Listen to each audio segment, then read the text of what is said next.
হোয়াটসঅ্যাপে আপনাকে যখন কেউ ছবি, ভিডিও, অডিও পাঠায় সেগুলো অটোমেটিক ডাউনলোড হয়ে গ্যালারিতে চলে যায়। অটোমেটিক ডাউনলোড হওয়ার কারণে আপনার ফোন মেমোরি খুব দ্রুত ফুল হয়ে যায়।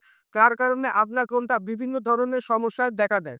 যাতে কোনো কিছু অটোমেটিক ডাউনলোড না হয়, কিভাবে বন্ধ করবেন চলুন দেখিয়ে দিচ্ছি, শিখিয়ে দিচ্ছি।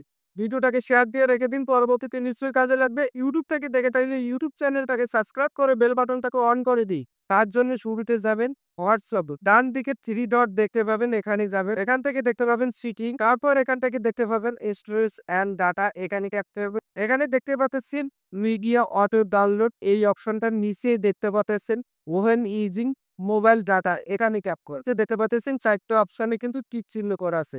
আপনারা যে কাজ করবেন টিক চিহ্নগুলো উঠে দিবেন, এখান থেকে ওকে করে দিবেন। আপনারা আবারও নিচে দেখতে পাচ্ছেন ওয়েন কানেক্টেড অন ওয়াইফাই, এই অপশনটা ক্লিক করুন। এখানে দেখতে পাচ্ছেন 4টা অপশন একইভাবে কিন্তু টিক চিহ্ন করা আছে।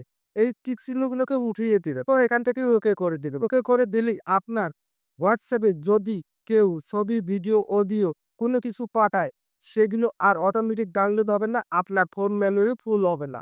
আশা করি বুঝতে পেরেছেন। ভিডিওটাকে শেয়ার দিয়ে সবাইকে দেখার সুযোগ দিবেন।